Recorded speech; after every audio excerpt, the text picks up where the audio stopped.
Salmo Kapitulo 118. Pagpasalamat tungod sa kadaugan. Pasalamati ninyo ang Ginoo tungod kay siya maayo, ug ang iyang gugma mulungtad hangtod sa kahangturan. Paingna ang katawan sa Israel, ang iyang gugma walay katapusan. Paingna ang mga pari sa Dios, ang iyang gugma walay katapusan.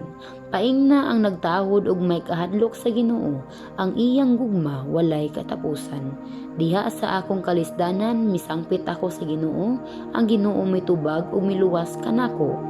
Kun ang Ginoo dapig kanako, dili ako angay nga mahadlok usa may mahimo sa mga tawo batok kanako. Ang Ginoo mao ang akong magtatabang ug magmadaugon ako batok sa akong mga kaaway. Mas maayo pa ang pagdangop sa Ginoo kaysa pagsalig sa tao. Mas maayo pa ang pagdangop sa Ginoo kaysa pagsalig sa mga prinsipe. Gilibutan ako sa daghang kaaway, apan sa gahom ni Yahweh gilaglag ko sila.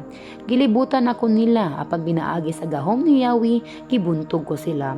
Gilibutan ako nila sama sa mga putyukan, sama sa nagdilaab nga sagbot, ang ilang kainit dali rang mawala, ug pinaagi sa gahom ni Yahweh gibuntog ko sila.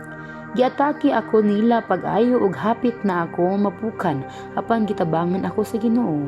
Ang Ginoo mao'y naghatag kanako gahom ug kaligon. Siya ang akong manluwas, pamatia ang mga awit sa kadaugan diha sa mga tulda sa katawhan sa Dios. Ang gahom sa Ginoo mao'y naghimo niini ug mao'y naghatag kanatog kadaugan diha sa panggubatan. Dili pa ako mamatay, magpabilin akong buhi aron pagmantala sa mga buhat sa Ginoo. Gikastigo ako pag-ayo sa Ginoo, apan wala ako niya itugyan sa kamatayon. Buksi alang kanako ang mga ganghaan sa templo, aron mosulod ako ug magpasalamat sa Ginoo. Kini ang ganghaan sa Ginoo, ang matarong lamang ang makasulod niini. Pasalamatan ko ikaw kay tubag o giluwas mo ako. Ang bato nga gisalikway sa mga magtutukod kay wala hinungdan, nahimo hinuon nga labing importanteng bato. Buhat kini sa Ginoo ug katingalahan kaayo, mao kini ang adlaw nga hinumduman nato ang pagluwas sa Ginoo kanato. Maglipay ug magmaya kita niini.